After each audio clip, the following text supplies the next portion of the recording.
Hi, Brian Harley, American Iron Magazine. We're here with Indian Motorcycles. They're debuting the 2017 tours. We've got the Roadmaster and the Chieftain in beautiful Charlotte, North Carolina. Perfect place to start out with these bikes. We're gonna go for a great little ride, 2 days through the Smoky Mountains to see what these bikes are all about. This new user interface is one of the most integral parts of the new Chieftain and the Roadmaster touring machines for Indian.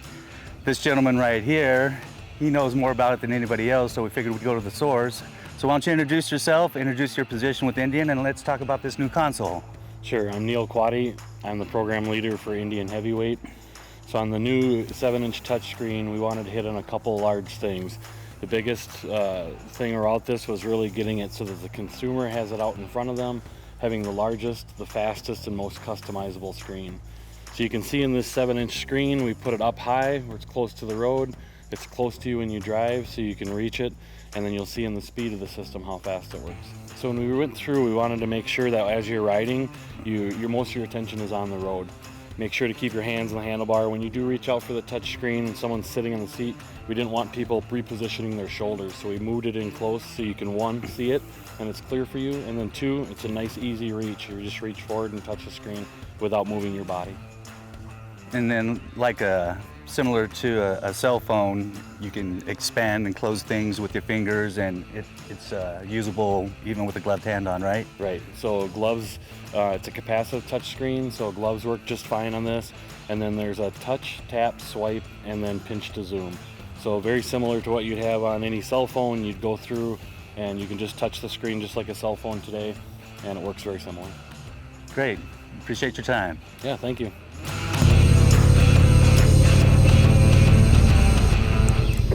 Okay, 2 days, hundreds of miles, just about every type of road you could encounter, highway miles, super slab, twisty stuff in the mountains, really fast sweepers of the Blue Ridge Parkway.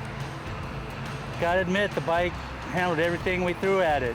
It's got a great combination of power, comfort, and style. On the power side, you've got this wonderful Thunderstroke 111 engine, just loads of low-end torque, gets you up to highway speed with little effort. Once you're up at highway speed, about 6th gear, it's only exerting 2,500 RPMs of force. It's loping along with little stress on the engine. It's really well balanced. There's not a whole lot of vibrations.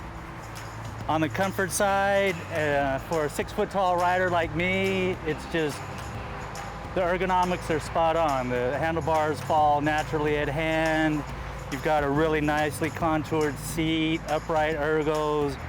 Got some nice long floorboards, so you can move your feet around and kind of switch your pressure points every now and then on long rides. In the styling department, I mean, look at it, you know. Indian's done a great job of blending both heritage styling and making sure that they stay true to the Indian mark, but also injecting, you know, its own identity to make it contemporary, to make it a good combination of both, from the valence fenders on the classic side to, you know, the unique, just easily identifiable front fairing that they established for their bagger and their tourer. The only, couple little things that I've noticed, roll-on power is good, but if you're not in the meat of the power band, it'll take a little bit for it to build up before you get that hit. If you've got the RPMs up, then you're fine, but anything under maybe 3,000 RPMs, it takes a little bit before you get that hit and you get up and go. On the front brake, I personally would still like to see a little bit more power. It doesn't have a really strong initial bite. I wish it would, really dig in a little bit more without having to squeeze the lever quite as tight as I have to before it really gets into the front brake. And the one thing I noticed while we were fueling up today is this console, it's beautifully designed. They did a great job of Frenching in the dials and the display itself. But since it is so far back, it leaves a limited space right here. So when you're fueling, it's a little challenging because you don't have a whole lot of margin for error. But beyond that, in the past, I've done comparisons between this and the Street Glide. I've also compared the Roadmaster with the Ultra Classic Electric Glide, and I always gave the advantage to Harley Davidson, and it was predominantly because I noticed just a little gap in refinement. You know, Harley's had those models for years and years. They've had more time to dial in the package. Well, now that Indian's had a few years to work with these models, that gap has definitely decreased.